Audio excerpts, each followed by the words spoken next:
The Perpetual Breakaway Podcast with your hosts Nick and Junior and producer Vince, bringing you elite fantasy hockey information to help you win your fantasy leagues and win at life.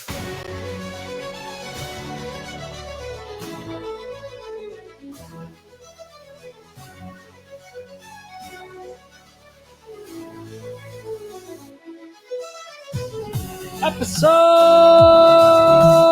95 of the Partial Breakaway Fantasy Hockey Podcast. Welcome, fellas. Another week, another episode, another preview. What's up? 95, Nick, quick. Come on. Nedved was 93. Ooh, Sergei Berezin. Oh, that's Was he not nice. 94? No, I think this week I got it. I think this episode I got it. Let me go check. Nope, 95. Bam. Good What for you. about Ooh. Perot? What number was he? Not Yannick, the other one. He played with the Canadians and the Winnipeg Jets. Jacob Perot? I don't know. Whatever, it doesn't matter. All right. Vince gets the win. What a with way to start the episode. Sergei guys. Berezin, Boom, who boom, boom. did not play for neither of the two teams we're going to preview in this episode, which are the Columbus Blue Jackets and the Pittsburgh Penguins. But before we do, quick word for our friend Neil from the Devil's State of Mind podcast. He's going through a tough time right now, so we would just want to say we're thinking about him. And as Scott Hall from WWE once said, bad moments don't last, but bad guys do. You're a bad guy, Neil. We're thinking about you. All right, moving on to the Columbus Blue Jackets. So the first question I'm going to ask you guys is, what's your overall take on this team heading into the season? I mean, they seem to be trending up last year. Do you still think they're trending up? Are they trending down, or do you think they're going to be stuck in the middle for a bit? Nick, you want to go first? Well, I was just going to say, what a great team and the way that they've built their team. I honestly think that this is potentially a better team in the sense of playoff-worthy team than a lot of other teams that we're going to talk about this episode, or maybe the best out of everybody else that we're going to talk about. I would say that they rival the Montreal Canadiens in the sense of skill, and I could see them making the playoffs over the Montreal Canadiens. Of course, there's so many things that happen over an 82-game schedule, but we're just spitballing here, and I really do believe that they have a freaking talented team. Yeah, I'm with Nick. The thing is, last year, a lot of their juice came out of the whole Johnny Gaudreau incident, and I think that motivated some players. And not only players, but the team and the city.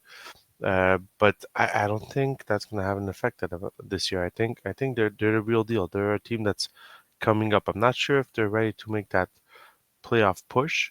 But like Werenski had a historic season for them last year. I mean, so but they have questions like any other team that we're going to go through. Can Sean Monahan stay healthy? Can he have the season he had? Jet Greaves, can he be a number one goalie? Even then, not knowing, never played. We'll talk with the goalies. Marchenko, is he the real deal? Can he put in the puck? So I think they have the pieces. I mean, Fantilli, I think they have the pieces. Like once you go through their top six, their top six is not a bad top six. That's for sure. Yeah, they're definitely trending upwards. That's for sure. And I think that can be said also in terms of from a fantasy perspective. I think for the first time in a long time, we have a handful of players, if not more, that will be heavily coveted in fantasy. Am I right? I think so. Yeah. Yeah. So they're trending upwards in both NHL aspect and in fantasy. So that looks good for this season. We'll see how it goes for sure. Nick, I'll lay it off to you if you want to break down the rosters and the lineup breakdown. Absolutely. So basically, we have Monahan Well, we're going to look at the top six together. So, um, in this case, there's a couple of people that could interject, like come in to this, and a couple of people that could come out. But I think Monahan and Fantilli are your top two centers right off the bat. Yeah. So your centers are set up.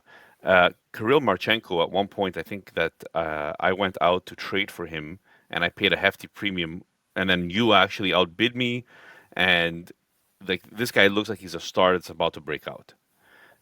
So he had a career year last year. He's in for sure. Ken Johnson, great season last season, which was nice to see because I was starting to lose a little bit of hope in Ken Johnson. He's another top sixer on that team.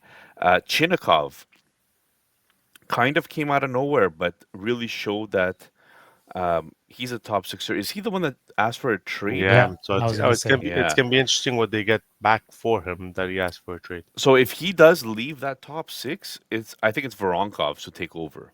Hmm. So, and then you have Boone Jenner, the grizzled vet that's going to go out there and hit people and still pot 30 goals, playing the net front presence on the power play. So, I think that's basically runs up your top six there on the forward side. And I don't know about you guys, but like this is people that could put the puck in the net. Fantasy wise, I think there's a lot of value here. Well, look, just Adam Fantilli had scored 32 goals last year. Monahan was on pace to score almost 30. Marchenko scored 31. Ken Johnson scored 24. He was on pace to score more than 30. So that's not to mention Morensky who had 23 goals. So yeah, definitely some firepower up there. Well, we'll Yeah, talk about the defense afterwards, but top six is definitely quite a I bit of actually think firepower. Boone Jenner could be a realistic like late round get that could help you a lot in fantasy as well. Yeah, Because he could see top 6 minutes. in a hits league, I could definitely see him being somebody that we go after. yeah, DPR, yeah, but we go after. Sure, let's do I it. I think Fantilli is gonna hit the over 70 points this year. I think last year the way he ended last year, like when he really felt like he was in the NHL. He really adapted well. I feel he could have a breakout season this year coming up.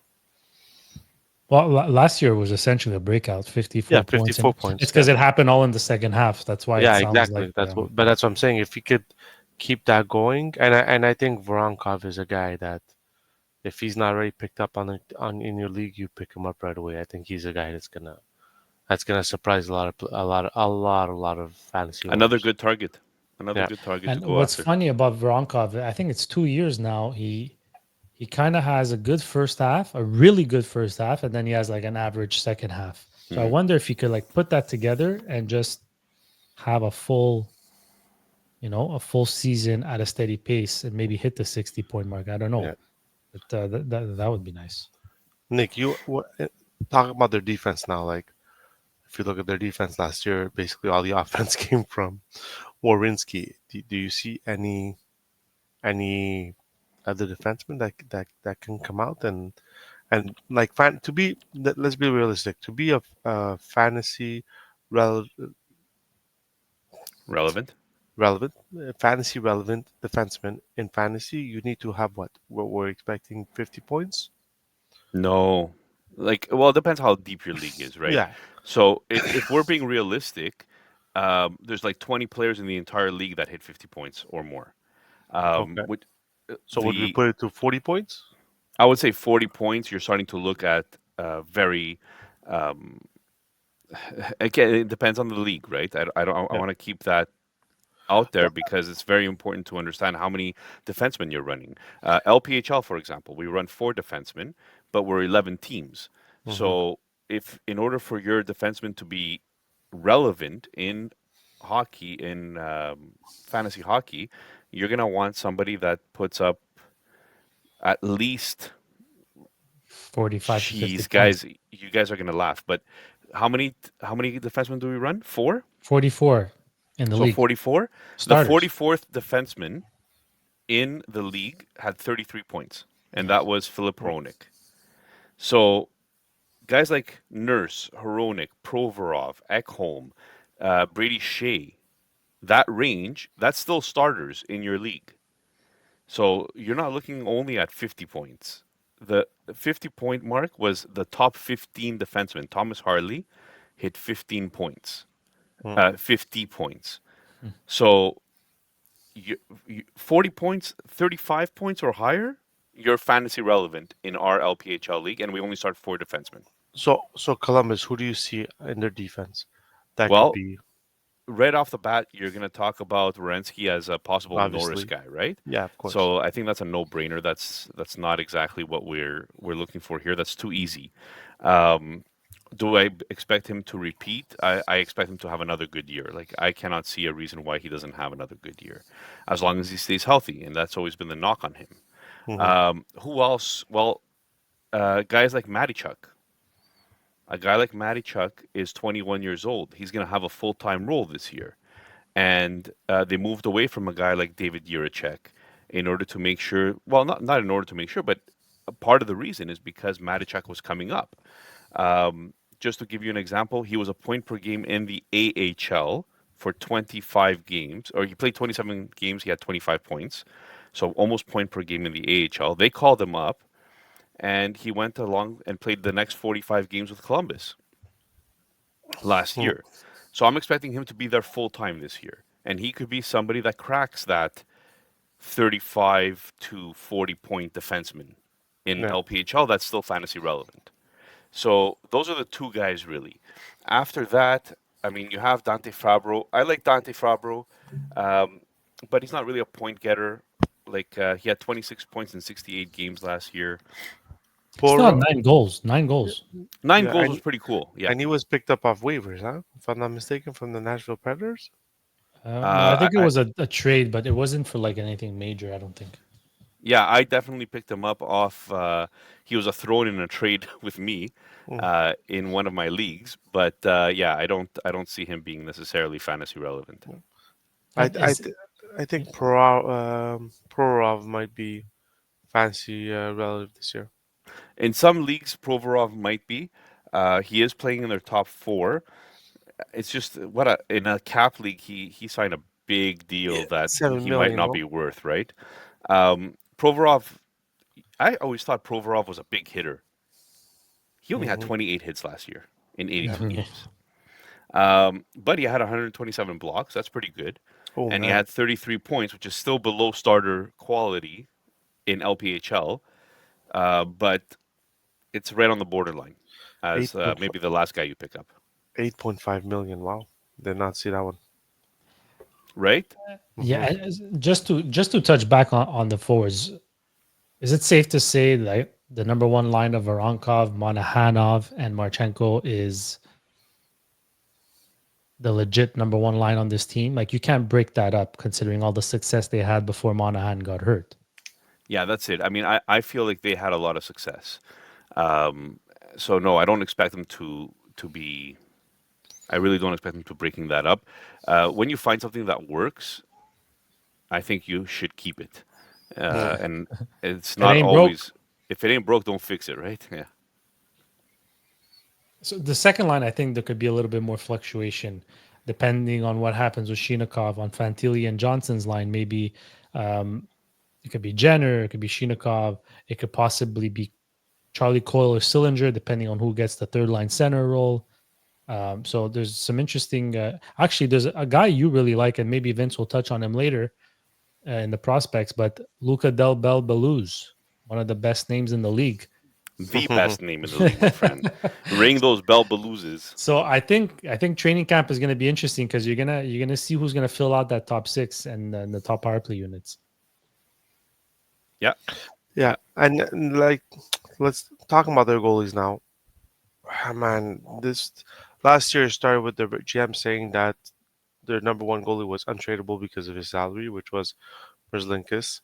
And then they had a young guy in Tarasov who they thought was going to be the guy that was going to take over. And then all of a sudden, here comes Jet Greaves. 12 games, put spectacular numbers up. Uh, 23 years old, young, making under $1 million. So in cap leagues, it's like you're drooling over this kid. but the one thing is he's got a total of 11, 20, 21 games played in the NHL. 10 wins, 9 losses, 2 shutouts, goals against 2.62, save percentage .924. So I think he could be a real wild card of how far Columbus can make it. I don't think Merzlikins is a number one on that team anymore. I think Jet Greaves last year took it over, and if he has a good training camp, I believe Jet Greaves will be the number one goalie in Columbus now. How long does it last? That all depends on how well he does. But I think he's a goalie that fantasy wise you need to keep in your watch list and draft if he's available because he's gonna get number one minutes. Like we've seen Merzlikins, right?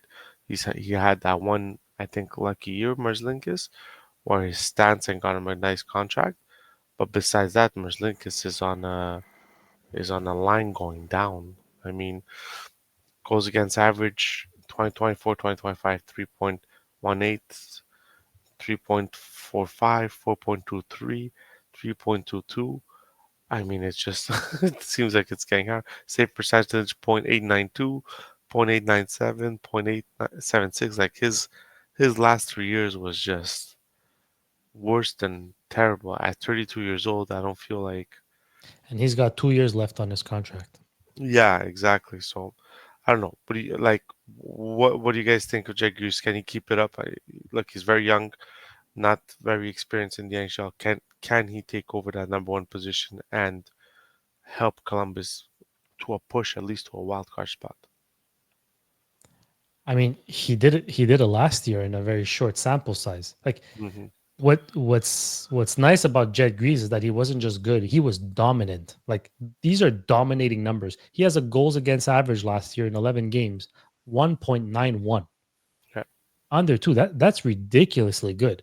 938 save percentage, and he won them important games. He wasn't just playing the last 11 games of a washed out season. He was playing the last 11 games of a fight for a playoff spot, and he did everything he could and more to keep them in the hunt. I mean, it's a very small sample size. I don't think these numbers will translate over an 82 game period, 82 game season, or 84. Is it 84 now? Who knows? No, not Um, yet, not this No, year. still 82. but I mean, how could you not take a chance on this kid to be a starter with decent numbers at least? I mean, he should have better numbers than Merzlikins did last year. No, No, of course, Merzlikins numbers I told you were terrible.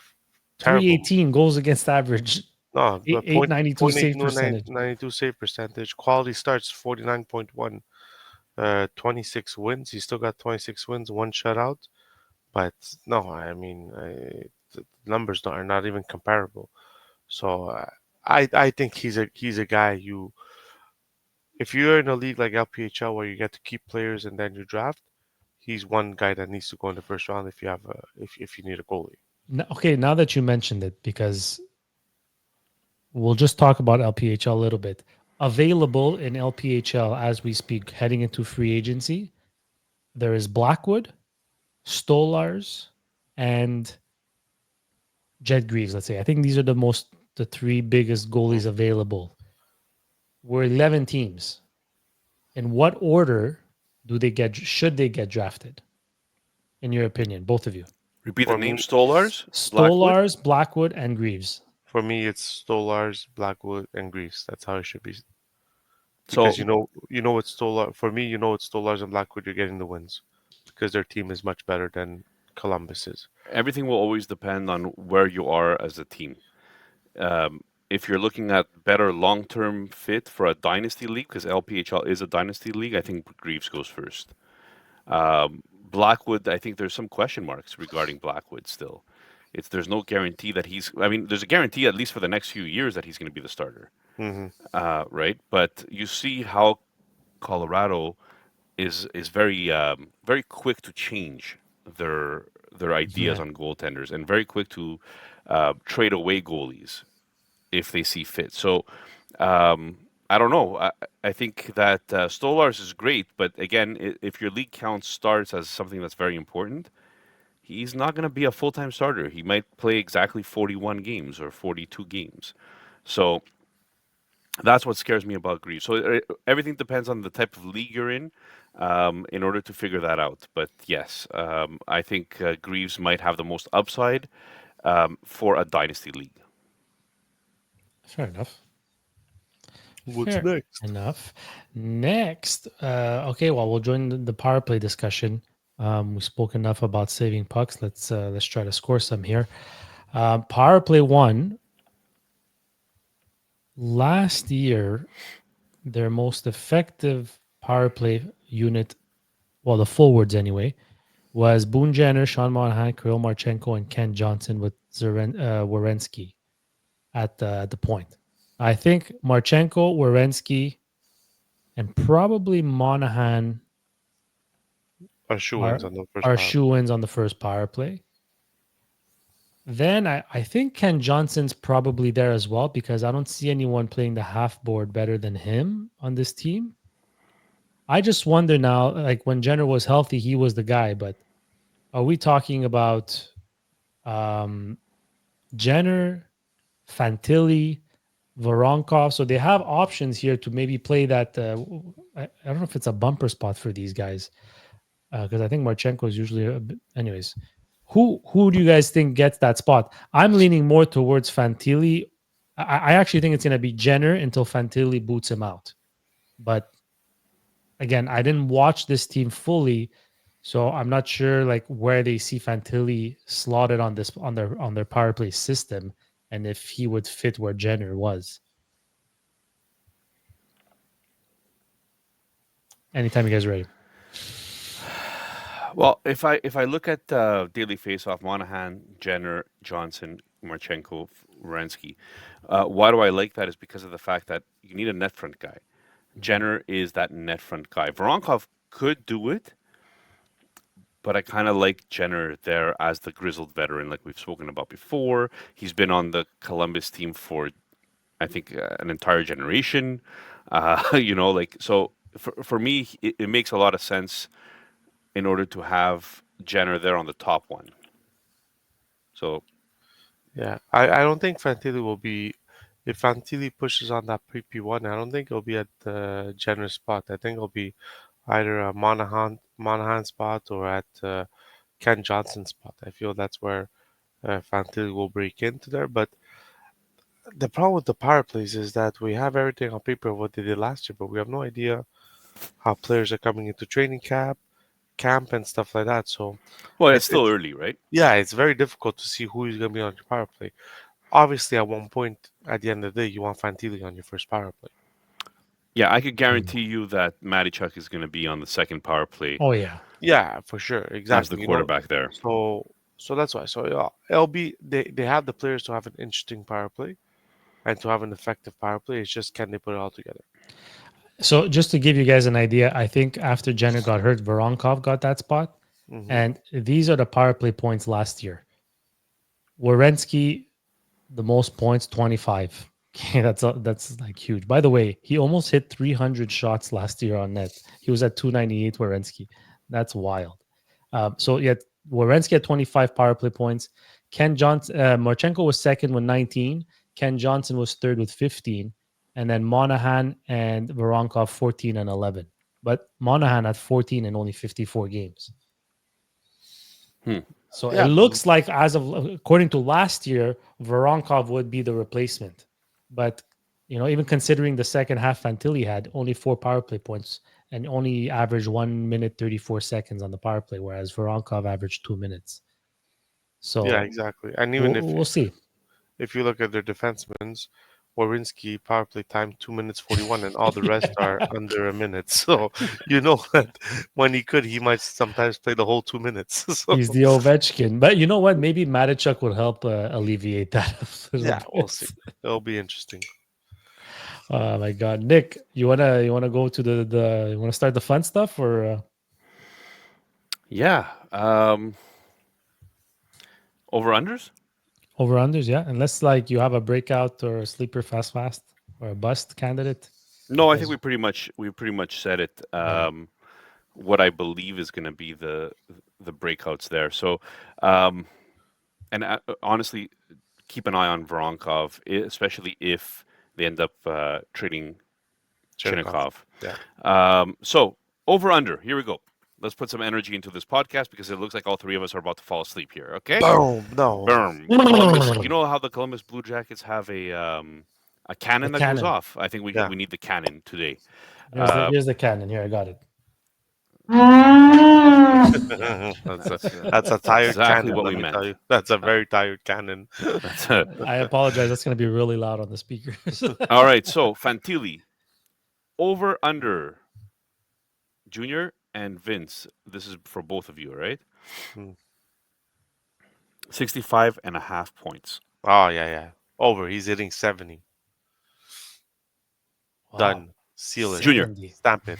I'm gonna Junior. go. I'm gonna go under. I think he'll be close, but I think he flirts with it. I'm gonna go with 64 points. 64. Under. All right. All right. Nick, you wanna? I think he goes over as well. I think he's just too good of a player to not go over. Werenski, 71.5 points. Wow. That's pretty big. 82 Listen, points last year. Well, at just to 20 give you an idea, though, Werenski had 82. Quinn Hughes had 76. Makar had 92. Nobody else hit the 70 mark. So is he going to be top two again? That's your question, really. if that power play keeps on working, man, and he's at 28, he's at his prime of his career. I'm gonna go with the over.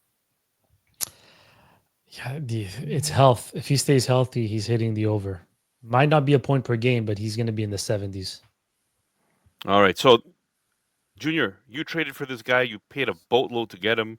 Kirill the Thrill Marchenko. Hmm. Over 31 goals or under 31 and a half? So 31 is what he got last year, Mm-hmm. and the year before he had 23. I think he could be a 35 goal scorer, so I'm gonna go over. Yeah, Okay. same, Vince? same here. Same here. Like in his first year, 59 games played, 21 goals, with only 16 minutes of time of ice.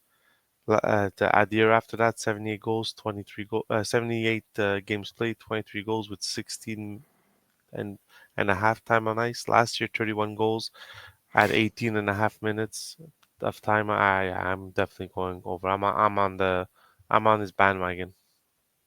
All right. Here's another one. And this is another fun player. The young gun, Kent Johnson. Hmm. 68 and a half points. Kent Johnson, 68 and a half points. He was on pace for 69 last year. Wow, this is a tough one. I am gonna go with the under on this one. Yeah, I think he'll get close to it, but he hasn't proven that he could even get close to that besides last year. I mean, projected for 27, 40 points, 31 points, and last year 69. So he's had a lot of up and down seasons, like one good, one bad, one good, one bad. So I'm not sure this year's gonna be a good one. So I'm gonna go with the under without. Again, another guy comes down to health. Nick, you say it all the time. Staying healthy is a skill. He's still very young, right? He's what, 22. 22. He's 22 years old. By the time the season starts or shortly after, he'll be 23. So, I don't want to call him a band-aid boy just yet. I'm going to be a homer. I'm going to go with he's a 70-plus point player. I think when it's all said and done, he's going to be a point. When he's in his prime, he's going to be a point-per-game player. I like him. I love watching him. He reminds me a bit of Patrick Kane. So if he can be anything like that, I'll take it. Give me the over. I'm going to be a homer. It shows Over. you own him in fantasy leagues. By the way, I'm heavily invested in the Columbus Blue Jackets. I have Ken Johnson, Marchenko, Werenski, Jet Greaves, you name it. I have them all. Yeah. Sean Monahan, 24 and a half goals. This is the last one. Oof, Sean Monahan. Give me the over. Ooh, that was quick. 24 That and a was half quick. goals. Sean Monahan. 24 and a half goals. Man. Oh, wait. Is Vince, I'm going to tell you something that could sway you. You ready? I'm listening. I can't find them. Great. I was just never mind. I forgot that he signed an extension. I thought he was pending UFA. Who? Monahan, but he Monahan. signed a 4-year contract, 5-year contract. Man, this is tough. What was it again, Nick? 24 and a half goals. Basically, do you think he's going to hit 25? 25 goals. I'm gonna go with the under because I think Fantilli will take his place in the first line. Wow. So I feel, I'm gonna go with the under. I hope people don't listen to you. And if I'm right, I hope people Pay you? Okay, so that does it for the over-unders. Vince, prospects to watch on this team. I mean, most of them already graduated, but anybody else we should have our eyes on? Well, obviously, one guy who didn't play a game last year and got picked very high in the draft, Caden Lindstrom. So he came back from injury at the end of the year, played with McKenna, and not sure if they won. No, they lost to London in the Memorial Cup, if I'm not mistaken. He seemed good out there, but like I said, it was a back injury. They told us it wasn't serious, but he missed the whole season. Now, they said that they were taking it very easy and easing him in because he was young, but I mean, he's their number one prospect, obviously. I think in the next 2 years, they would like for him to be in the lineup. They got Jackson Smith, left-handed defenseman, picked him 14th overall. So he's one, and then they've got, I mean, Andrianov. I think he's the one who signed a 5-year contract. No, in Yeah. the KHL. Yeah, That's right. They still drafted him at 18. Had a great KHL season, and I think they need it. They need. I feel they thought they were a little thin on the goaltending aspect. So, and then there's the next guy. I mean, Luca Del Bel Beluz. I mean, he's been killing it in the AHL. So I think he's going to be the one that if Chinnikov does go, I think he'll be the one that graduates to the top team. So uh, we'll see what happens. But I mean, he's in the AHL, 53 points in 61 games last year. The games he played in the NHL, 8 points in 15 games. So I think he might be the one that benefits from a Chinnikov trade. And after that, then here they have Jet Greaves as a prospect. I mean for them, even for them to trade Daniel Tarasov, that means they have to have confidence in Jet Greaves. Anybody who thinks that Merzlikins is taking his number one job, he isn't. So to me, he's the one they're going with. And then the other goalie that they have, Evan Gardner, plays in WHL, 19 years old, has some upside, but for them to pick a goalie that signed a 5-year contract in KHL, I don't think they had too much confidence in him. But I think their main prospect right now is Caden Lindstrom that they're looking at. I could be wrong, but could it be they selected him in this year's draft, Gardner? No, Gardner. I had the feeling they drafted the 2 goalies for some reason. I have it here. Wait, let me tell you now.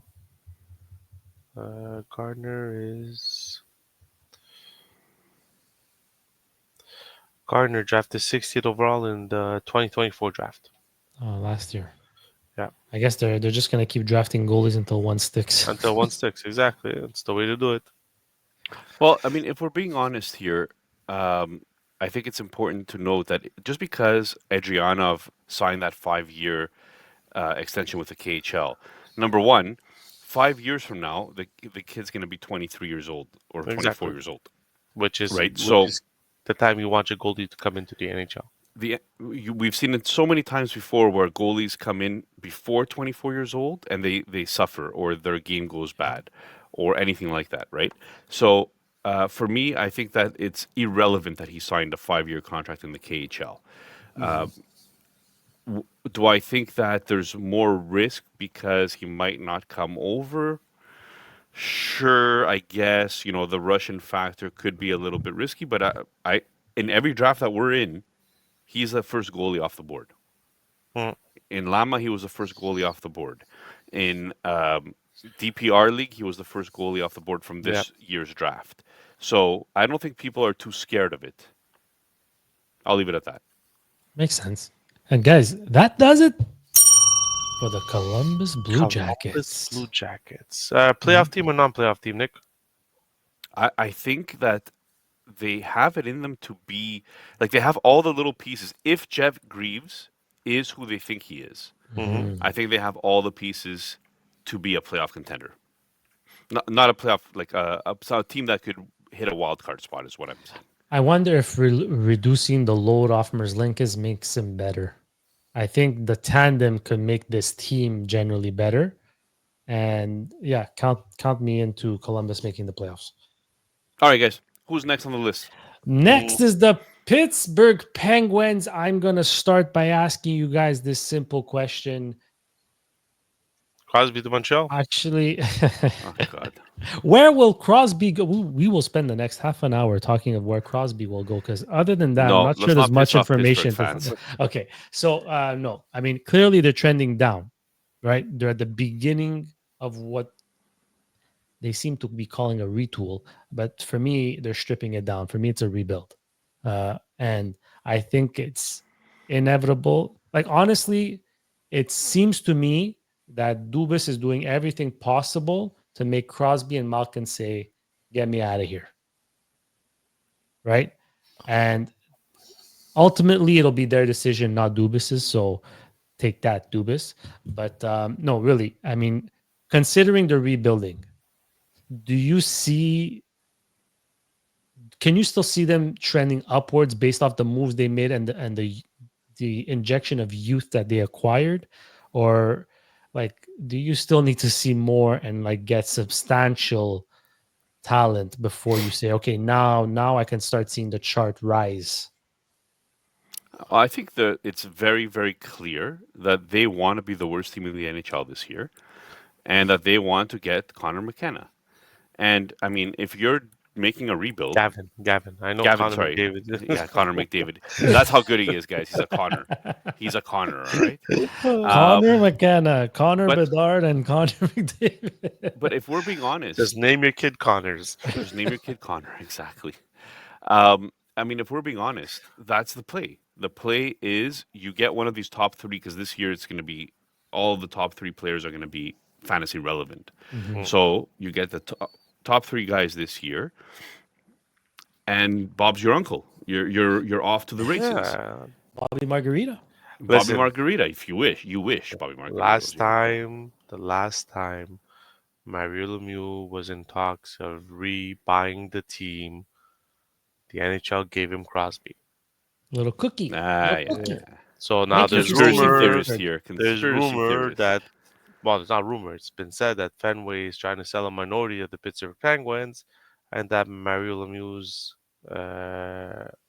ownership group is interested in buying that minority. So, listen, Pittsburgh is going to get the number one overall pick. This is what it is. They're at the end of Crosby's year, and now they have to give them another toy, and they're going to get Gavin McKenna.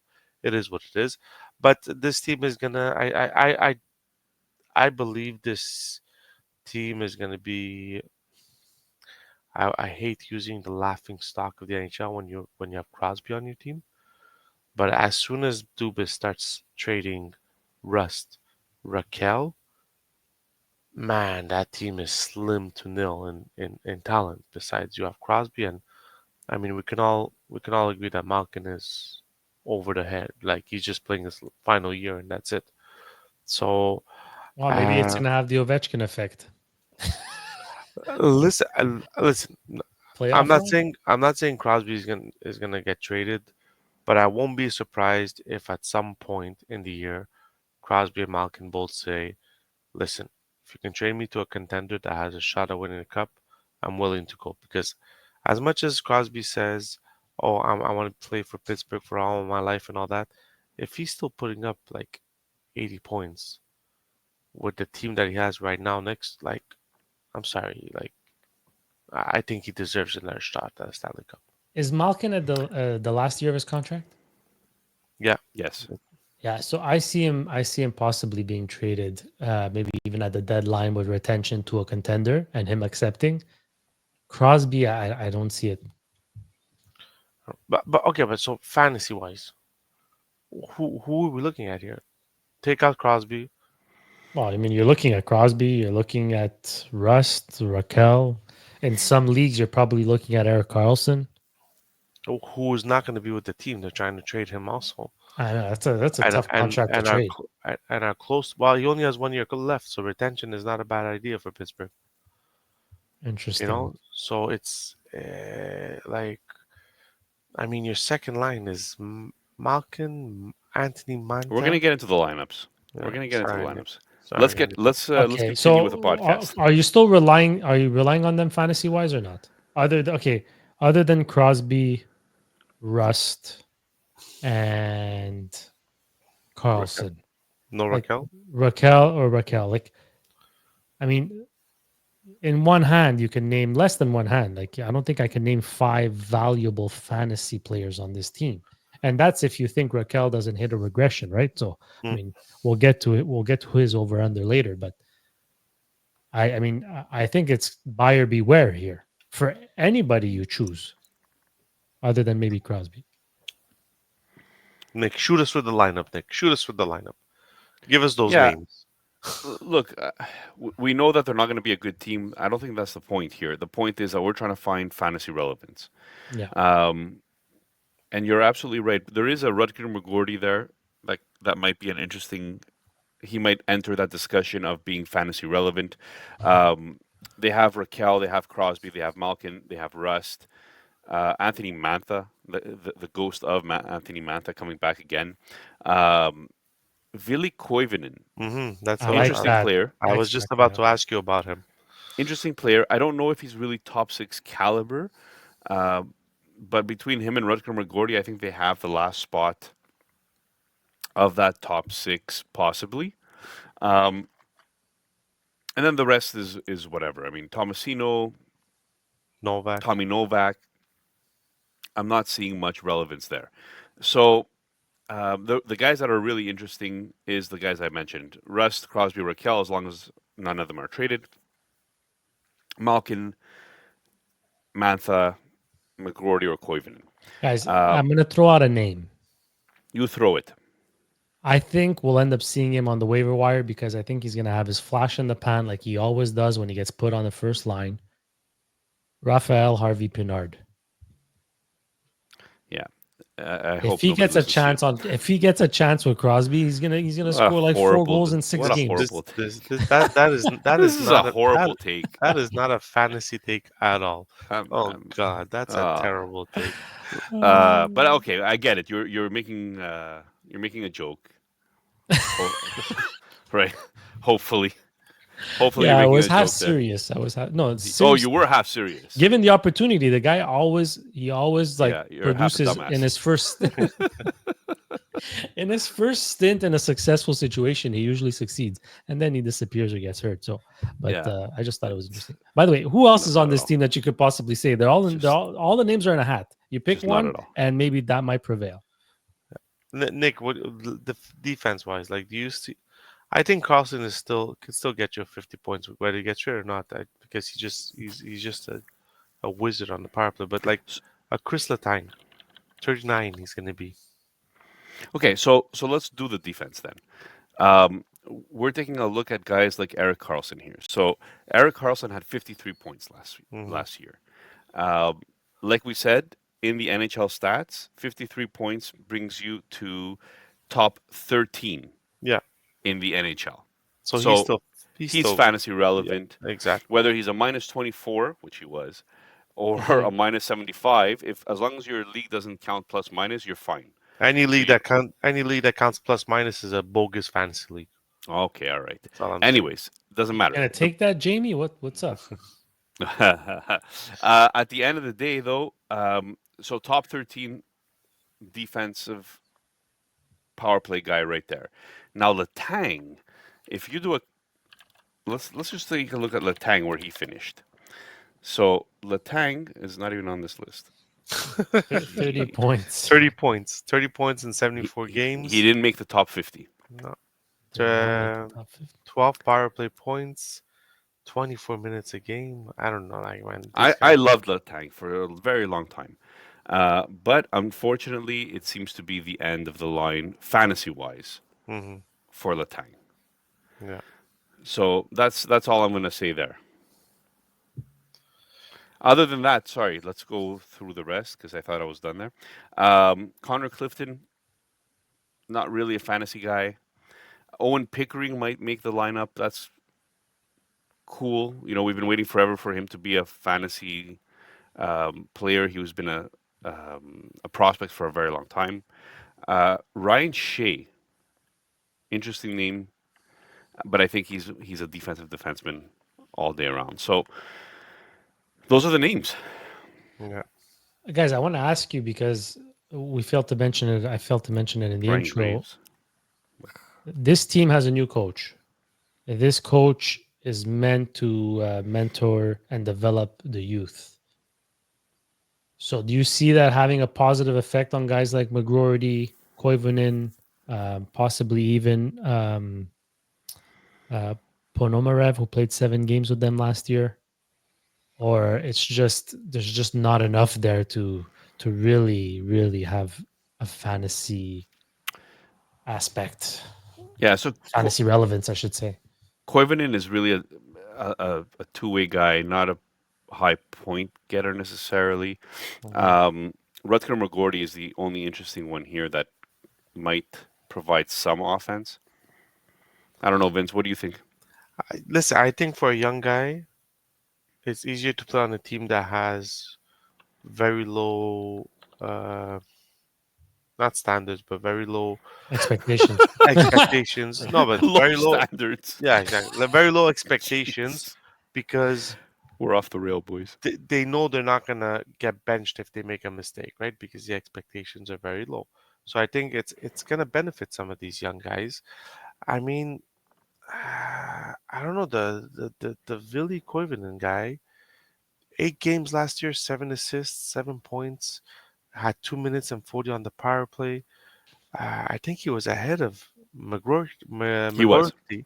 So Yeah. I think he's the guy that if you're looking for a young guy to benefit playing with Crosby, I think he might be the guy you go after. But once again, it's like we're always saying guys that play with Crosby, guys that play with Crosby. There's also some guys that played with Crosby that completely failed out of the season. So Pittsburgh's a very hard team to base your fantasy team on this year, Yeah. and So just the only because yeah. Sorry, there's I too just many. wanted to mention on Yeah, Koivunen go. a little bit of stats for you. He played in La Liga in 2023-2024. He had Hmm. 56 points in 59 games. He played in the AHL 63 games last year. He had 56 points. So, um, not horrible, not not horrible numbers. And maybe I shouldn't have basically turned around and said that doesn't have any fantasy relevance. I mean, he could, he definitely could. So Yeah, but he could in the future. Like, I'm not saying this. I don't see him. I don't see him getting more than 40 points this year if he even gets there. You understand? yeah, Because we always put it like none of these rookie guys are at, or to me, none of these rookie guys are at the Mitchkov or Celebrini level, right? No, no, not So even I mean, close. we were saying Mitchkov, Celebrini, 50 points is a good season. These guys, it's a rookie year, the rookie season this year. So I mean, you pick them up if you're in a dynasty league, you try to pick these guys up, and and see what they'll do in 2 3 years. But I don't Just think they're don't going to be. forget, like Celebrini was what 18, 19 in his rookie year. This guy's going to be 22, so he's more mature, he's more developed, obviously. So it could happen that maybe he does hit his 50 points, but it doesn't mean he's got a ceiling of a point per game. Yeah, we'll So see. well, so let's go to the goalies, Vince. They brought in Silovs. They've got whatever Tristan Jarry is. Like, what's the Listen, goaltending situation? well, Tristan Jarry is going to get you 20. Let's say he's going to get you 12 wins and 10 shutouts in those 12 wins. But after that, that's all he's going to get you. Listen, Tristan Jarry is up and down. He's got a tough contract for anybody to pick up, so I feel he's going to be staying with the team. His team in front of him is not very good, so I don't see his stats getting better than last year. I just see them getting worse. Them picking up Arturis Silovas just tells me that Joel Blomqvist blew his chance last year to really take that a spot in that goaltending tandem. I mean, they really thought that he was going to be the guy that was going to come and be their number one goalie, and he didn't do it last year. He's still young at 23 years old, but for them to go pick up a 24-year-old, I feel, yeah, I feel he blew his chance. And if you're in dynasty leagues, I own him, so I'll tell you. But the goalie that I think for the future for the Penguins is Sergei Morozov. He's 21. He broke his KHL contract to come here, and he put up numbers like AHL last year, 16 games played, 12 wins, 3 losses, 2.64 goals against, 0.913 save percentage. Then he got sent to the ECHL because they just had too many goalies. 26 games played, 17 wins, 17 losses, 2.4 goals against average, 0.922 save percentage. I mean, these are good numbers for a 21-year-old. So I feel in goaltending for Pittsburgh, he's the guy that you want to pick up because I feel he's gonna be their next up and coming goalie once they're not retooling, they're not resetting, they're completely rebuilding. So once they get Gavin McKenna and a few more guys, that's when the rebuild starts. And is Tristan Jarry, like, is him and that contract tradable to you guys? No, because I think he's got way too many years. You can't even you There's can't 3 retain seasons anything. left. Yeah, you can't retain them. You can't retain on anything. I mean, if a team's really desperate and thinks that they can I mean, teams have tried that with Matt Murray. Remember Yeah. that Matt Murray kept on finding himself on an NHL team when he couldn't play anymore, and because teams thought that they could, they had the goalie whisperer coach on their team and never worked. So no, I believe Tristan Jarry, especially with this team, I don't see it going anywhere. Nick, anything you want to add to the goalies before we move on to the power play? No, I mean, we got rid of Tristan Jarry for peanuts, basically, in the Dauber League that we're part of, Hmm. and it's because we lost complete faith in him.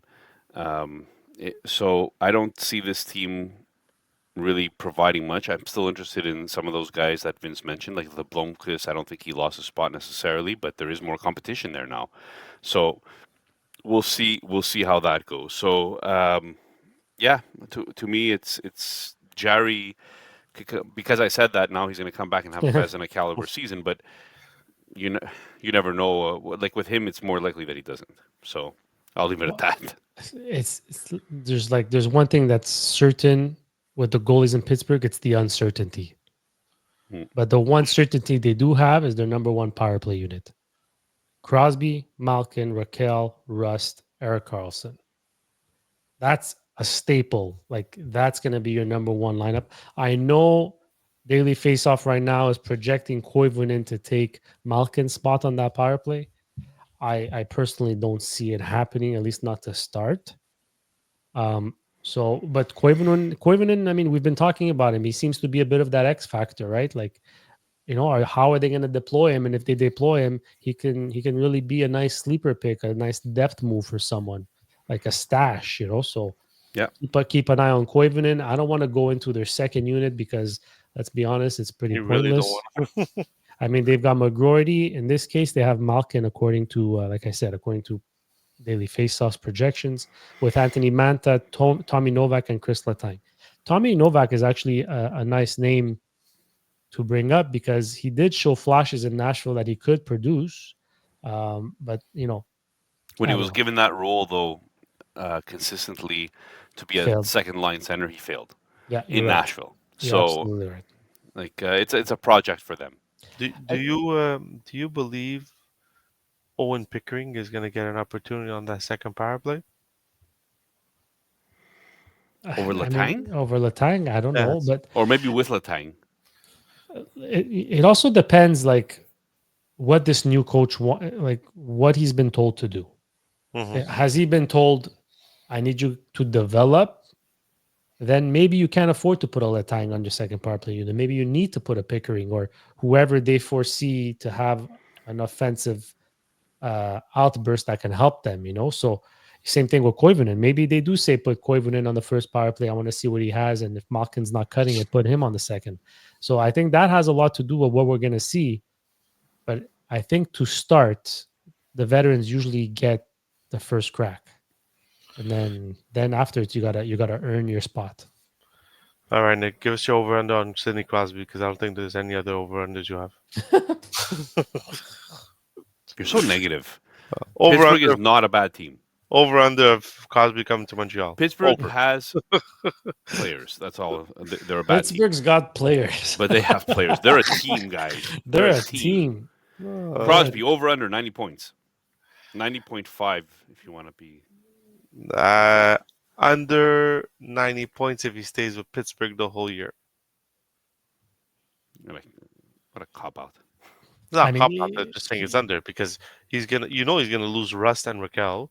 So who is he gonna play with to get points? well, hey, It's, look, his last 3 years, 91, 94, 93. He I was mean, if on he, pace for 100 the year before that. So yeah, but he played with Rust and Raquel. If you remove Rust and Raquel from that Pittsburgh team, he's playing with who? Koivunen and McGorty. I mean, come on. If he gets straight to Colorado, then give me plus 100 points, no problem. I'll go with the under two. I think he'll hit point per game. I'm not sure he'll hit 90. I think there's too much in flux, too much. There's too much happening in Pittsburgh. No one knows what's happening, So give me the under. All right. Next, Raquel, 29.5 goals. Hmm. He's an under for me. He's my regression player. Whoever gets Raquel in a trade is going to be very disappointed, in my opinion. So I think it's an under.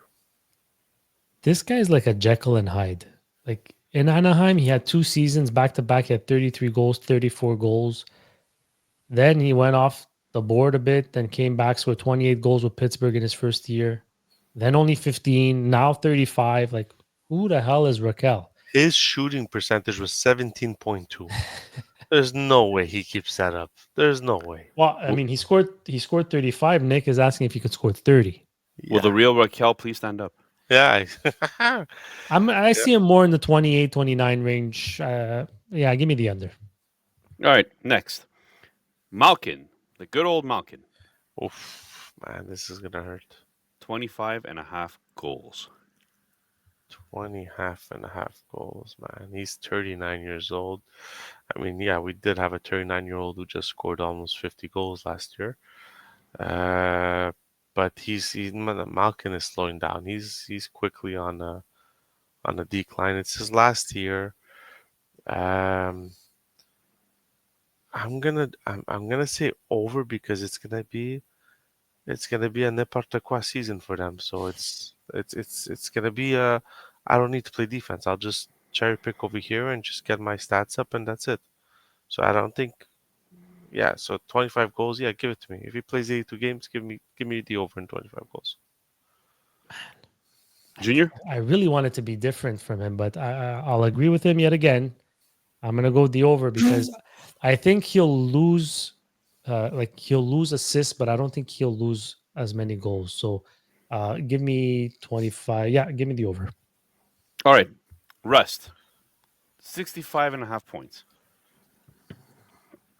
I mean, he's like a consistent 65-point Yeah, player, this right? You guy's can go Junior. this guy's steady Eddie, man. I mean, he was on pace for 75 and 74, but there's a band-aid boy. This is 100% band-aid boy, I think. I mean, 71, 70, 62, 60 games. The 50s might have been a COVID year. I'm trying to delay here because I don't know what to say, but I'm gonna go with.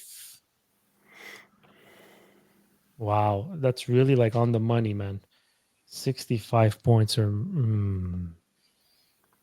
I mean, if Crosby's going to be a point per game, then I think Russ could hit 65 plus points. So give me the over. Nah, give me the under. 2, 4, 6, 8. In 11 years in the NHL, he got 65.1. What makes me think he could do it again? No. Give me the under. And if he gets traded, by the time there's always that adaptation period with a new team. So give me the under and 65 points. All right. Yeah, I think that's pretty much it, guys. I mean, I would probably say under just because I'm not very confident that he'll stay healthy. But, you know, availability is an ability, and he doesn't seem to have it right now. And he's only getting older. So we'll see. We'll Yeah. see. Vince, do we skip through the Listen, prospects? yeah, listen, prospect. Listen, this is where Pittsburgh is gonna have to. They're rebuilding. This is where they're gonna have to build their prospect pool. I mean, I'll give you the top fives that they have over here in front of me. Koivunen is number one. Rutger is number two. Harrison Brunswick is number three. Owen Pickering number four, and Sergei Morashov number five. So we spoke about these guys. So I mean, their prospect line is thin, and this is the time. And I'm sorry to say once again, I'm gonna end it with this. If you're rebuilding, there's no reason for you to keep any of these top players in Crosby, Raquel, Rust, because you could easily get a second round and more for any of those players. The problem is that it's not up to them. No, exactly. Yeah, But but did you mention Benjamin Kindle? no, because he got drafted this This year, year, but yeah. he's not. He's not in their top. He's not in their top 10. I have them as 13. Was a bit of a reach though. That's why Yeah, I asked. exactly. It seemed to be a bit of a reach, but Nick, I think you like him. You like him, no? Well, look, when I was doing the draft live, that 4.5 hour draft, just keep mentioning that. But I did it live, and we went live for the entire thing here at Partial Breakaway Podcast. Um, it basically came out that, who was this guy? Why did he get picked? But if you went into hockey prospecting, and we started like looking at it afterwards a little bit more in depth, he is a 40% chance of being a star. He was one of the highest rated guys when it came to analytics, and the path that he was taking. So, um, I mean, I feel a lot more confident knowing that. And he went, okay, fine. He went 11th overall, which is high, but he still was somebody that could be projecting at approximately 15th. Like he could have easily been 15. So, or 17. Either way, I think that it's something that means that we're looking at a player that's highly offensive. First of all, if you look at his stats and everything, he's a highly offensive player. He needs to learn the other side of the game, which I mean most people do Every young at player this must. age. Exactly. But he has the ability of breaking out. So I think Kindle is definitely their top prospect right now, and a lot of people are drafting him very high in fantasy. He was very high in the DPR show. He was very high in. I picked him in Llama at 17, and I was very happy with that. So I won't complain. Listen to me and listen to me carefully. Next year, number one pick, Pittsburgh Penguins will get it. You heard it here. Episode 95, Sergei Berezin episode. Pittsburgh is getting the first overall pick. On that note, we end the episode of the Pittsburgh Penguins and Columbus Blue Jackets preview. Up next, the Philadelphia Flyers and the New York Islanders. Can't wait for that one. Another exciting two teams. Any final thoughts, guys? Crosby to Habs. Okay, realistically, yes or no answer. Does Crosby get traded? Yes. I don't think so. No Me neither. hesitation. Oh man. I really Episode Have a good 95. night. Once again, Pittsburgh. Crosby gets traded. So Vince, to mark it down, Vince has Crosby to be traded and Penguins to get the first overall pick. Bank it. It's money. Have a good night, peeps. Have a good Have night. a good night, everybody.